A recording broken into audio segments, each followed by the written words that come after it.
inkuru nziza ya Yezu Kristu ko twahishwe na Mariko mweranda.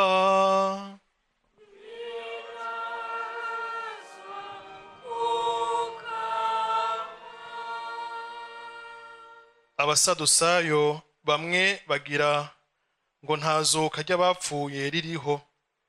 Baregera Yezu baramubaza bati, mwigisha, Musa yadutegetse ngo umuntu apfuye asize umugore atamwana, mwene wabo aramucura,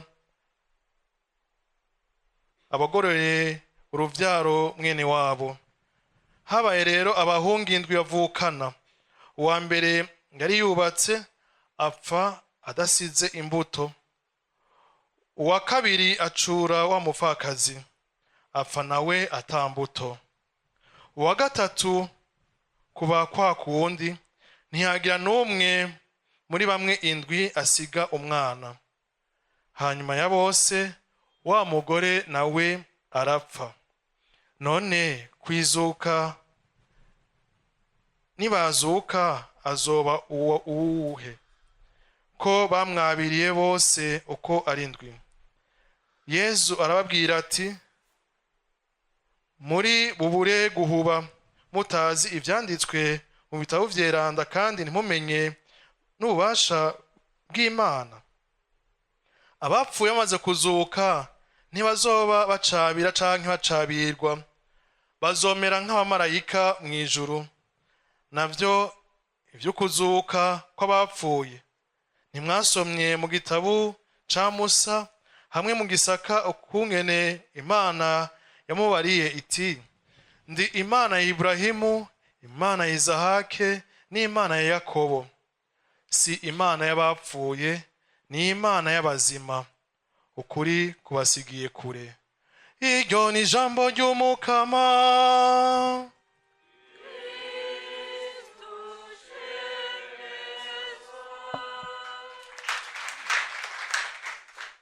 Imana ntiyaduhaye umutima upfana isoni n'ubwoba.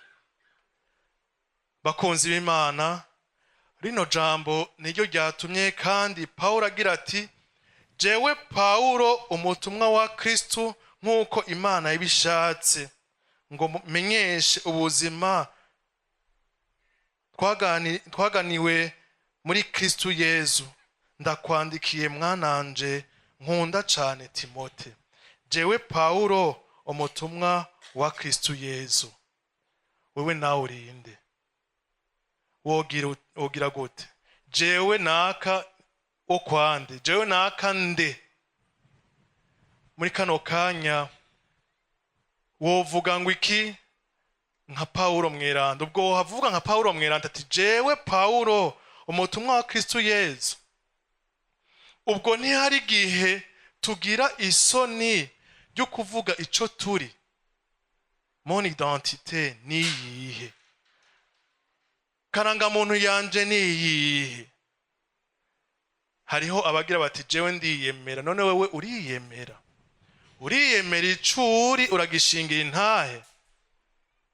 Muramaze kubona iyo imigambwe ikoranye, abanyamigambwe barambara akajabitugu, barambara ikibaranga. None nawe ikikuranga ni ikihe? Kuja mu mugambwe n'uburenganzira bw'umwe wese, ariko kandi naho ugiye, mbega ugiye kubera iki? Ugiye kubw'inyungu ziwawe canke kubw'inyungu za bose? Ari iziwawe ntaco tukurindiriyeko, ntaco tukwitezeko. Mawugira uti, jewe ngiye harya mfise umugambi wa bose, aho Imana izogufasha.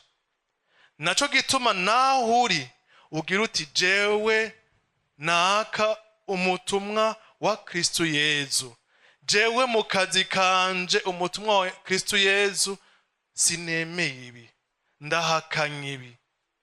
Kuko bavukanyi, rimwe na rimwe hari igihe dupfana isoni n'ubwoba bwo kubahuka ico turi, bwo gushingira intahe ukuri kw'inkuru nziza. Tukaba mu mugwi w'abandi, umugwi w'abakora ibiterasoni, umugwi w'ibisuma, umugwi w'abarenganya. Ntitwubahuke kuvuga tuti, oya jewe ndi umutumwa wa Kristu Yezu. Ko Kristu Yezu ashaka ibiri mu butungane, ibiri mu kuri. None wewe ubwo by'ukuri uri umutumwa wa Kristo Yezu, ngaho uri muri ibyo uri kurakora? Ubwo urashingira intahe Kristo Yezu? Bavukanye, Imana ntiyaduhaye umutima upfana isoni n'ubwoba. Uwo mutima Imana yaduhaye n'umutima w'ubutwari, kubahuka, guhaguruka, umutima w'ubutwari, kudatinya. Yaduhaye umutima w'urukundo, apana wa mutima wo kwikwegerako, kugira umuntu w'inkunda vyose ahantu hose ngo jewe ntegerezwa kuba ariho ndi. Haba namba, uwo si wa mutima w'urukundo, wa mutima mweranda. Umutima w'urukundo n'usabikanya, n'uwitwararika uyundi, n'ugomba gufasha uyundi. Siniraba, singomba kwiyuzuza, shaka yuko nanje ndi mu kanyamuneza ndagasabikaniriza abandi. Uwo ni umutima w'urukundo Imana yaduhaye. Umutima w'ubwirinzi, kurinda by'ukuri, ukubahuka atabwoba. Paulo mweranda yandikiye Timote agira ati, amuhamagarira gukabura ya ngabirano yahawe n'Imana igihe yamwubika kw'ibiganza. Igihe natwe twubikwa ko ibiganza, tukaronka mutima mweranda akatwuzuzamwo ingabirano ziwe. None natwe duhamagariwe gukabura ingabirano za mutima mweranda. Mbega jewe ingabirano nahawe niyihe? Kandi ingabirano wahawe si iwawe gusa, ntuyigire iwawe gusa, ariko jewe ndafise ingabirano, nakarafise ingabirano. Tuzishire hamwe, zubake Uburundi bwacu, zubake isi yacu. Kandi Imana ntiyaduhaye ingabirano y'ubusuma, iyo si ingabirano haba namba. Imana ntiyaduhaye ingabirano y'ubusambanyi, Imana ntiyaduhaye ingabirano yo kurenganya, haba namba. Ingabirano yaduhaye ni ingabirano nziza kandi mweranda, zidufasha kuba beranda kandi zigafasha abandi kuba beranda. Ari naco gituma abavukanyi duhamagariwe gusabikanya icumu umwe wese afise. Kandi ikindi naco, rinda amagorwa kubw'umukama, rinda uruhamo, rinda ivyo biriko biragushikira kubw'inkuru nziza. Niwamara kubirinda, Imana izoguha ishimwe ryayo. Rinda amagorwa kumwe na Yezu Kristo, ntucuhesha muvukanye. Ubonye rukamvye ngo reka nje mu kivunga c'abandi, ngo reka nsubire inyuma, ngo urya ni naka yabivuze, ngo sinomuvuguruza, ngo sinoreka kutabikora. Muvukanye, Paulo mweranda ni wasubira kutubwira ati, mumwe wese azokwibarizwa ivyo yakoze. Ntazokuba ati ni naka nguca wisanga ngo nabikoze kubera none nta bwenge ugira mugenzi, nta bwenge ugira. Abagwayi mu mutwe bari ngaho, kandi ivyo bakoze nukuri ntawe bibagiriza. Mugabo wowe urafise ubwenge, urazi iciza n'ikibi. Muri ico gihe baraguhendahenda gukora ikibi, kandi ukizi ukagikora kubera inyungu ziwawe, inyungu za mwene wanyu, za mugenzawe, ariko umwe wese ngo azokwibarizwa ivyo yakoze. None rero emera gupfa upfira umukama, rinda amagorwa kubw'umukama, kubw'inkuru nziza. Niwavyemera, isi izorokoka, abantu bazokira. Dukeneye abantu barinda amagorwa kubw'inkuru nziza.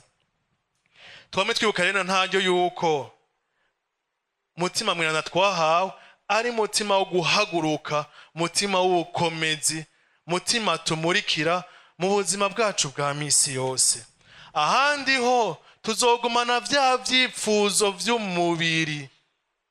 mugabo twibuke yuko umunsi umwe uyu mubiri wacu uzosanzara ukabora ugapfa. Twavyumvise mu nkuru nziza abasadusayo babajije Yezu ikibazo nogira nti kibaraje ishinga, ikibazo cyo kwabira no kwabirwa. Mbega ubunye ikibazo cacu nikiye kuri bamwe bamwe. Hari abagira ati mbega hamwe nopfa ibi bintu vyanje bizosigarana nde? Mbega nzogenda gute? Ubwo ugasanga umutima wiwe uri kuri ivyo bintu. Yezu yabishuye ati ko kwizuka ry'abapfuye tuzomera nk'abamarayika, atavyo kwabira no kwabirwa, kanatsinda ntihazozuka umubiri n'umutima. Rero umutima mwiza, umutima w'Imana, n'umutima wuzuye akanyamuneza ata mwina w'isi uzobamo. Kuko uyu mwina w'isi, ibi vy'akaryohera mubiri, ibi vyo kuryoherwa ngaha kw'isi, ni kubera tugifise uyu mubiri. Ni kubera tukiri bazima, turacafise ivyifuzo vy'isi. None rero duhamagariwe kubivako, kwivako, tukarondera tugahamira ivyiza vy'ijuru. Mbega jewe ndiko nitegura gute? Inzu yanje ndiko ndayubaka hehe? Hariho abubaka amagorofa mu buryo butandukanye, bivye basahuye kubera inyungu zabo. Hariho n'abandi bemera kubaka ingoro y'umutima bagira bati jewe nzojya bike ndyame kare kubw'inkuru nziza. Kuko bavukanye ivyo urashobora kubirundarunda, handi hato ugasanga biraguhindutse, handi hato barabikwatse ukiriho, ukagwara umutima, ukagwara akabonge, ukabizira. Ariko wa muntu yitekaniye umukama yamanezerewe n'ivyo afise, yamahimbariwe n'icari. Kandi ikindi naco, nturondere kugwanisha ururimi, kugwanisha inguvu. Wewe ishimirize umukama. Mutima mweranda niwe aguha ico uvuga, mutima mweranda niwe aguha ico ukora. None rero mwijuru nitwagirirwa amahirwe yo kujayo, tuzoba turi nk'abamarayika turirimba aleluya. Ariko mwijuru dutegerezwa kuhakorera, kandi tuhakorera tukiri ngaha kw'isi. Mbega ingeso zanje nizihe? Mbega jewe ndiko mbaho gute? Ubwo ivy'isi ntibiriko birantwara ubwenge, ntibiriko birantwara umutima. Muvukanyi, rondera kwirukira ubwami bw'ijuru, rondera kunyotegwa ubwami bw'ijuru, ntunyotegwe ibi vyipfuzo vy'isi, ibi vyipfuzo vy'umubiri. Kuko ahandi hoho uyu mubiri nivyo urakenera ibisayangana, mugabo iyo utaravye neza hari igihe usanga wagiye hirya y'umukama. None rero bavukanye, ngo Imana yacu si Imana y'abapfuye, ni Imana y'abazima. Kuko iyo aba ari Imana y'abapfuye ntitwosenga ngo twumvigwe, mugabo ni y'abazima, iriho ku bwacu. None rero yisabe irakumva. Nutumvigwa uno munsi, ejo ni heza. Ejo urindirane umutima wemera, kuko Imana yacu ni Imana yishura, ni Imana iriho, ni Imana y'abazima, ni ya jewe, ni ya wewe, ni ya twese. Kandi yishura ku gihe cayo, kandi yishura ku bw'inyungu za benshi, kuko ni Imana, ni data wa twese. None rero ntaryo bavukanye, twame turondera kumenya ukuri, twame turondera gukorera ukuri, twame turondera gukorera mu butungane, tugira tuti jewe naka umutumwa wa Kristo Yezu, kugira ngo iyo Mana ibandanye inahazwa ubu no mu myaka yose. Amen.